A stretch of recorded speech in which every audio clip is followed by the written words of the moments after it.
on the line Michael Mendheim of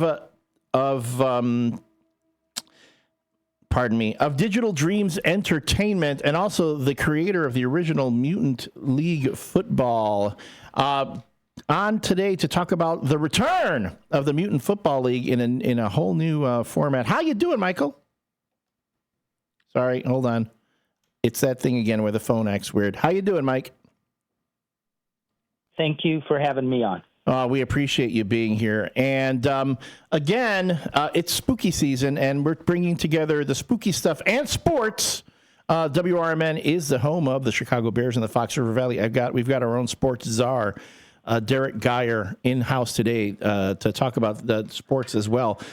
For those who may not be familiar, explain to everyone what the Mutant Football League is.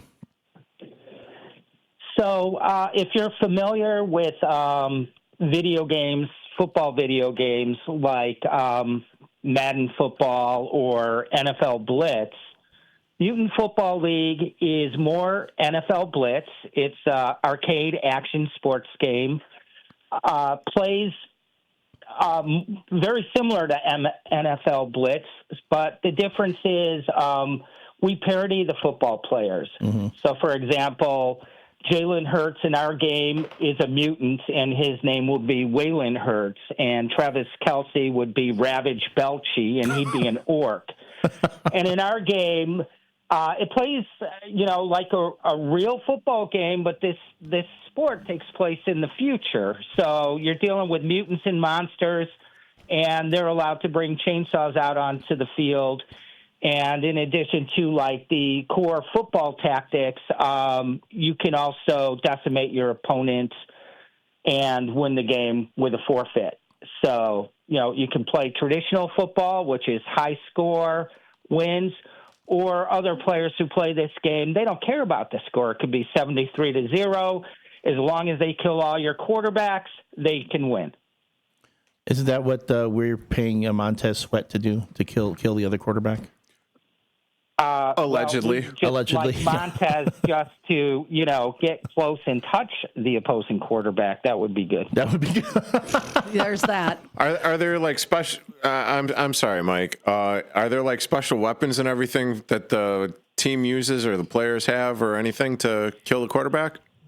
Yeah. So, understand the game plays out like regular football. After plays are over, you have a late hit window in there, which is about 3 seconds, where you can pound the opposition. We also have special plays called dirty tricks. So every team gets like 2 dirty tricks. They're used like timeouts. You get to use each half. And there's a variety of dirty tricks. Like one is a shotgun, which means quarterback actually pulls out a shotgun on a bootleg. What? We have a dirty trick that's a bribe the ref, that you can bribe the ref, and he'll start calling plays in your favor and against the opposing team. Oh, Green Bay. It's a Green Bay bet. I was going Vegas on that one. Go Vegas? Okay, yeah, we go. Well, it used to be, the Nuke London Patriots, which are the New England Patriots. Nuke London, love that. With Bomb Shady. So we have a variety of dirty tricks. You can't use them like every play. You get 2 per half, and, they're used as like these tactical moments that can turn around a game. Now, I'm looking at the description that you sent me of the game. It looks like this looks really cool, because especially these days with games being what they are. Mind you, we've come a long way from, the Nintendo and Genesis days with these next level player consoles. You can create your own Mutant Football League team. You can name your team, select your own logo. You would love this one, Soozy. You can choose your uniform colors. Oh. Yeah, I like it. Can you design your characters to have nice butts? I mean, that's the one that really appeals to the ladies in the audience. Ladies. Yeah. Well, skeletons don't have butts. So, Well, that's true. All right. Oh, my God. Look at those hip bones. Oh, yeah. Those are some childbearing hip bones right there. Look at that. I mean, yeah, sure. You could get a orc with a big butt, and there you go. I like big orcs, and I cannot lie. There we You go. other brothers can't deny. You can also, there's a 32-team league, player draft. What's a player crisis event? When you talk about here, and it's called a player crisis event. Okay, so let me set this up. In traditional football games, they have licenses with the NFL and NFLPA, and there's certain rules they must adhere to, right? So, like Madden, you can't really have hits like Madden used to have. They used to have an ambulance come out on the field and pick up injured players. Mm-hmm. That all got cut. I mean, it's a gladiator sport, but that's not how the NFL likes to represent it, even though when they show their videos and highlights, they're always showing guys getting hit. NFL Blitz, it was kind of the same thing. They could no longer get an NFL license and show that kind of level of violence. We, on the other hand, we're not licensed. We're not affiliated with the NFL in any way, and we're a small indie video game developer in Chicago, and we got like 7 guys, and we're really passionate, and we can kind of do what we want. We fund our own game, and crisis events are in our mode called Dynasty mode, and what we do is we parody sports and NFL.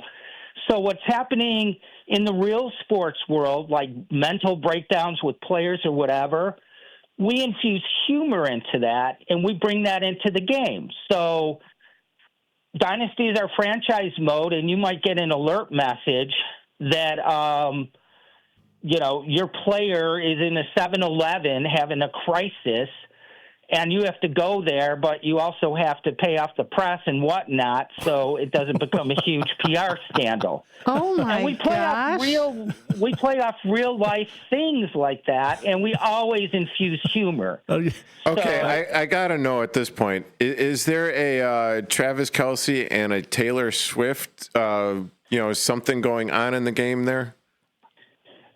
We will definitely have some smack talks with, making fun of that situation. and we also have, like, the crowds have signs, and we can update the signs in real time. So, like, government shutdown, you can see guys in the audience, having little funny signs about the government shutdown. So we want to be topical. We want to be culturally relevant. We want to have a real kick-ass football game. So the game is super fun. You can play it online. You can play it offline. We have a co-op mode if you're playing on the couch with your friends. No 2 games will ever play the same. It's completely unpredictable how it happens. And you'll be laughing one moment and smashing your controller down the next. That's kind of what our game delivers. You talk about the sounds about right. They've got their team, the Carcass City Creeps. Nice. Instead of the Kansas City Chiefs, the Malice Hellboys, the Snuffalo Thrills, okay, the Philadelphia Evils. Sure. All right. The Midway Mutants. You have the fantasy teams, the Orcs of Hazard. I like that one. Tokyo Terminators and the Wizzy World Wankers. The Wankers. Now, here's the thing, that Mike, you mentioned that you're a local creator based out of Chicago. 7 guys creating a video game. I mean, that alone can be a challenge when you consider you have some of the bigger video game publishers out there that they have, teams in the hundreds. In addition, they've got marketing platforms, whole teams. They're spending millions of dollars putting these games together and putting them out there. What are the challenges that you guys have going up against that kind of a market? Yeah, well, I mean, their marketing Christmas dinner is more expensive than our entire game budget, including marketing. Mm-hmm. So It's tough, but it's also really thrilling. I mean, I have a long history in the video game industry, so I've worked for Electronic Arts, I've worked for Sega. I've been executive producer at Electronic Arts and running my own company, Digital Dreams Entertainment. I partnered up with a guy, and of course, my partner was in Ukraine. So trying to develop a video game while I have a number of developers in Kiev getting bombed and power outages. Video game development's unpredictable as it is. And then when you compound that with a war, it's just been an uphill battle the whole way. But we're really passionate about our product. We can't compete with guys like EA. They spend like $300 million on their AAA titles. That's not us. But our game looks really good. It looks professional. We have problems getting into Indie Game Fest because the game doesn't look like an indie game, whatever that means. Mm-hmm. And, the only thing we can compete with is creativity. You can't buy the creativity, it's like a level playing field, and we can do things that they can only dream about doing in our game. Now, I was going to say there is, for folks who want to get an idea of what the game is like, you can visit the website, mutantfootballleague.com. It's available now on Xbox. You can, if you have an Xbox, or you can go to Steam. I believe that's the PC version on Steam. Well, yeah, the product, those are actually on Xbox. It's game preview, and that means it's a beta build. Uh-huh. We ship December 10th. Okay. But how we develop games is we work with our community. So, like on Steam, we're in early access. So the game, they're watching the sausage being made, and they're helping us make it. December 10th is when we do our launch, and it'll be available on PlayStation, Xbox Series X, and obviously Steam PC. Again, I'm looking at this. This has really come a long way.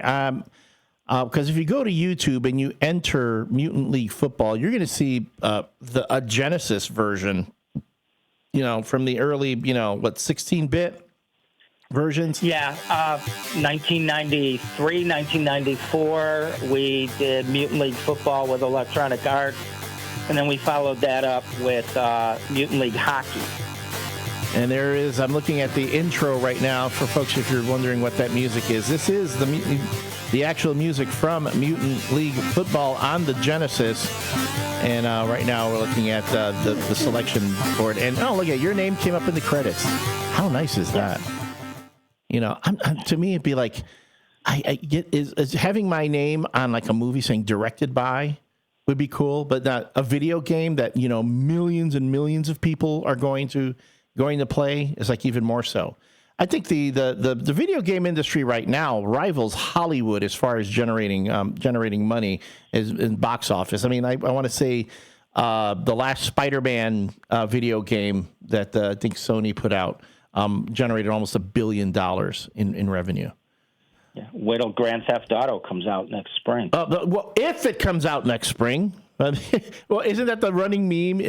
Jesus, we'll all be raptured before GTA. Was it GTA 5? Which version is that one that everyone's waiting on? Yeah, but I mean, just to be fair, those guys will deliver the product, and they had a choice. We can deliver the product and have it be rough around the edges, or we can take some more time and deliver it how we want to deliver it. 98% of the publishers would deliver it and not really care about the roughness around the edges. They'll be like, we'll do updates after we release it. Let's make Christmas. These guys didn't do that. I was going to say that's a good point you make up, especially when you consider the number of YouTube channels now that are dedicated towards critiquing video games. And then, they'll be saying, this is the problem with this is the problem with that. Speaking of one of the big issues with video games is DLC, right? Publishers putting out, let's say, kind of a complete game, but then you have to like run all these updates to really get the full game. When you release in December, what are folks going to be getting? They get the full product. That's not to say we're not going to ever do any DLC because, our community tells us what they want, and we don't have necessarily the ability to do all the features or add all the characters that they want because we'd never be able to ship. So, but the product is going to be complete. And what's kind of cool about our product, so for example, if you buy Madden and say you're out with your buddies and you're having some drinks and you come home and you want to play Madden, so you buy it and you download it, it's going to take you about 40 minutes before you can even get to kickoff. And you're going to go through a series of gauntlets to get the game started. Our game, you'll download it, it'll load up, and you're good to go. And we also design the game specifically so it's more fun when you play it if you've had a few drinks. Nice. Maybe the bars can have these up, put them on a big screen, and people can just like, oh, we're going to play these games here. Yeah, well, it could be the new it. tournament game. Or tournament. Will there be any microtransactions or things that people can purchase in the game? Nope. Okay. I like how you responded. Talk about how do you feel about games where they put in all these microtransactions? Well, everybody's got different models, right? So, for example, the big money maker in Madden is, Ultimate Team. So you purchase cards and then, you build your team through card collection. But if you really want to get the good cards, you have to spend a lot of money. And then all that money spent goes away the next year when the next Madden comes out and you start over. Mm-hmm. We have trading cards. We have collectible cards in our game, and they deliver stuff that makes your players better and whatnot. But we don't charge money for that. And we could, but we're community-driven product, and our community just does not want that in the game. So we don't do it. So if you go to mutantfootballleague.com, you can go and find out all about it. I love the bit when you click on the little link for Mutant Football League 1. The original flavor is still extra crispy. You can get it on Switch, Xbox One, and PlayStation 4, as well as the PC. Here's my question. Is it appropriate for all ages? Well, it's a mature-rated game. So the answer to that is when you have all the settings turned up, the violence, the carnage settings, it's absolutely not appropriate for kids because they're swearing and whatnot. However, we have a lot of parents that like playing the game. They love the game, and they want to play it with the kids. So they were asking us, hey, can we do something that allows them to play with their kids that are younger? So we have a parent button safe that just automatically turns off all the blood and the swearing. So then it's essentially becomes, somewhere between a T and an E-rated game. And then if, like, the parents go, well, I swear all the time. I don't mind if my kids hear a little swearing, but I don't want the blood. They can adjust all the knobs themselves and decide on what's appropriate or not appropriate for their kids. Nice. These parents obviously... We have an idiot mode, and then we have a more complex mode to make the game safe. That one's for me, the idiot mode. These Glad parents you said it. Yeah, really. These parents obviously did not play Mortal Kombat when it came out on the Genesis. I'm glad you directed it to him. There we go. All right, Mike, one last time before you go, how can people learn more about Mutant Football League and be ready for the release of Mutant Football League 2? Yeah, so everywhere on all of our social sites, it's just Mutant Football League. You can go ahead and Google that, or also our website, mutantfootballleague.com. The game's coming out December 10th on Xbox, PlayStation 5, Xbox Series X, and Steam PC. We're also going to be bringing it to other platforms. Stay tuned for that. And we're just super excited about it. We'll have demos for you to play on Xbox, so if you want to give it a test drive before you purchase it. We don't charge $60, $70 for our game. It's like a $29.99. That's our retail price on the game. And again, we listen to our community, and we're actively involved with our community, and we're always striving to make the game better based on their feedback. So there you go. Thank you. That's Michael. I'm sorry. Correct me again. It's Michael Mendheim. I got it right the first time. Michael Mendheim of Digital Dreams Entertainment Incorporated, and their game is Mutant Football League. Mutant Football League 2 coming to you soon in 2025 in December. Thanks, Mike, for being with us. Hey, let us know how the launch goes. I definitely will. Thank you so much, and take care. All right, you too, buddy. Bye-bye. This has been the WRMN Morning Show with Soozy C, me, and Derrick Geyer. Matt McNeil's in house, so we're going to turn the studio over to him. As always, you got one life. Make the most of it and be kind. Have a great day. Bye.